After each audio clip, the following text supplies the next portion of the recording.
जय हिंद। आज हम प्रश्न उत्तर करेंगे। एनसीईआरटी क्लास 9 क्षितिज यूनिट 7 कबीर साख्या एवं शब्द। आइए साख्या से प्रश्न उत्तर शुरू करते हैं। प्रश्न संख्या 1 है, मानसरोवर से कवि का क्या आशय है? तो उत्तर होगा, मानसरोवर से कवि का आशय मानव का शुद्ध और निर्मल हृदय है। जैसे मानसरोवर में स्वच्छ जल होता है, वैसे ही शुद्ध मन में ईश्वर प्रेम और ज्ञान का वास होता है। प्रश्न संख्या 2, कवि ने सच्चे प्रेमी की क्या कसौटी बताई है? उत्तर होगा, कवि के अनुसार सच्चा प्रेमी वही है जिसे ईश्वर प्रेम मिल जाने के बाद संसार की कोई वस्तु आकर्षित नहीं करती। उसका प्रेम इतना गहरा होता है कि विष भी अमृत बन जाता है। प्रश्न संख्या 3, तीसरे दोहे में कवि ने किस प्रकार के ज्ञान को महत्व दिया है? तो यहाँ पर देखेंगे कि तीसरा दोहा है, ना तो कौने क्रिया कर्म में, नहीं योग वैराग में। ठीक है, तो कवि ने आत्मिक और विवेकपूर्ण ज्ञान को महत्व दिया है। यह ज्ञान मनुष्य को संसार के झूठे आडंबरों से ऊपर उठा देता है। प्रश्न संख्या 4, इस संसार में सच्चा संत कौन कहलाता है? उत्तर होगा, जो व्यक्ति पक्षपात छोड़कर निष्पक्ष भाव से ईश्वर का भजन करता है, वही सच्चा संत कहलाता है। प्रश्न संख्या 5, अंतिम दो दोहों के माध्यम से कबीर ने किस तरह की संकीर्णताओं की ओर संकेत किया है? तो अंतिम दो दोहे हैं, खोजी होए तो तुरते मिलहो, पल भर की तलाश में, कहे कबीर सुनो भय साधो, सब श्वासों की श्वास में। ठीक है, तो ये दोहा है। तो इन दोहों में किस तरह की संकीर्णताओं की ओर संकेत किया है? तो उत्तर है, कबीर ने धार्मिक संकीर्णता, जाति भेद और बाहरी आडंबरों की आलोचना की है। उन्होंने बताया कि केवल नाम लेने से नहीं, बल्कि सही आचरण से मनुष्य सच्चा बनता है। प्रश्न संख्या 6, प्रश्न है, किसी भी व्यक्ति की पहचान उसके कुल से होती है या उसके कर्मों से? तर्क सहित उत्तर दीजिए। उत्तर होगा, किसी व्यक्ति की पहचान उसके कर्मों से होती है, न कि उसके कुल से।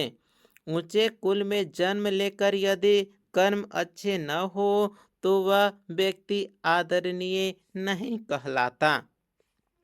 प्रश्न संख्या 7, प्रश्न है, काव्य सौंदर्य स्पष्ट कीजिए। काव्य है, हस्ती चढ़िए ज्ञान को सहज दुलीचा डारी, स्वान रूप संसार है भंकन दे झक मारी।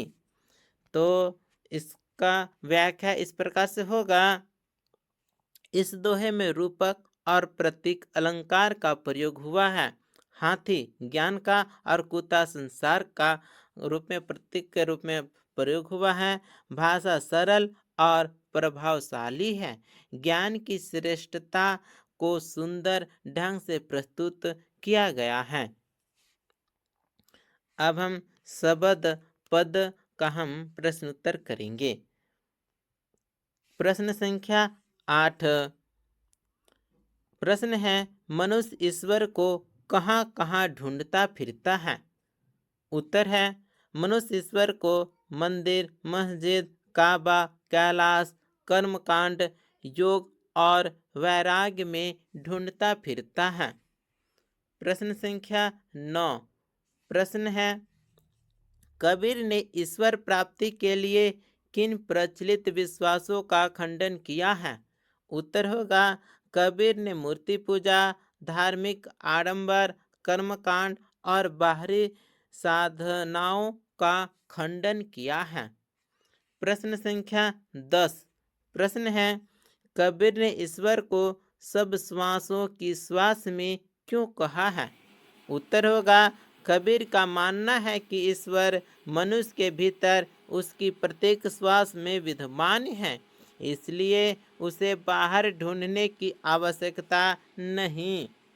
प्रश्न संख्या 11 प्रश्न है, कबीर ने ज्ञान के आगमन की तुलना सामान्य हवा से न कर आंधी से क्यों की? उत्तर होगा, क्योंकि ज्ञान का प्रभाव तेज और शक्तिशाली होता है। यह अज्ञान, मोह और माया को जड़ से उखाड़ देता है, इसलिए उसकी तुलना आंधी से की गई है। प्रश्न संख्या 12 प्रश्न है, ज्ञान की आंधी का भक्त के जीवन पर क्या प्रभाव पड़ता है? उत्तर होगा, ज्ञान की आंधी से मोह, माया, अज्ञान और पाखंड नष्ट हो जाते हैं।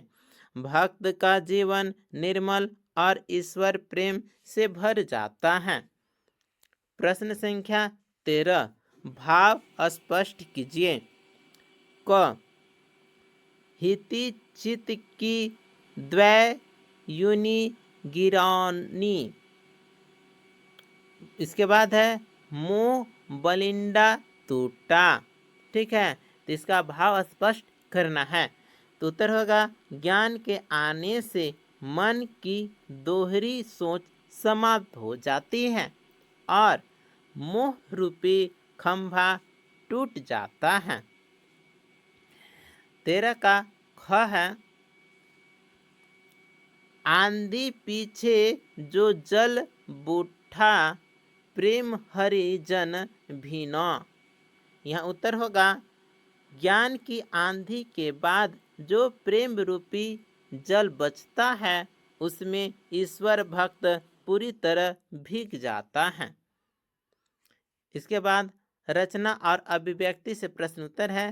प्रश्न संख्या 14 प्रश्न है, संकलित साक्ष्यों और पदों के आधार पर कबीर के धार्मिक और सांप्रदायिक सद्भाव संबंधी विचारों पर प्रकाश डालिए। उत्तर होगा, कबीर हिंदू मुस्लिम भेदभाव के विरोधी थी। वे ईश्वर को एक मानते थे और बाहरी आडंबरों का विरोध करते थे। उनके विचार सद्भाव, समानता और मानवता पर आधारित थे। इसके बाद भाषा अध्ययन से प्रश्न उत्तर है। प्रश्न संख्या 15 प्रश्न है, निम्नलिखित शब्दों के तत्सम रूप लिखिए। ठीक है, तत्सम जो संस्कृत का शब्दों को यूज करते हुए आ रहे हैं उसे कहेंगे तत्सम, और तद्भव शब्द जो संस्कृत के शब्दों को रूप बदल कर यूज कर रहे हैं वो क्या तद्भव, और संस्कृत के शब्दों को हुबहू यूज किया जा रहा है वो हो गया तत्सम। जैसे पखा पखी इसे कहेंगे तत्सम पक्षपात, अनत का तत्सम अन्य, जोग का तत्सम योग, जुगति का तत्सम युक्ति, वैराग का तत्सम वैराग्य, निरपक्ष का तत्सम निष्पक्ष। इसी प्रकार से यह प्रश्नोत्तर यहीं पर कंप्लीट होता है। मिलते हैं अगले वीडियो में, तब तक के लिए धन्यवाद।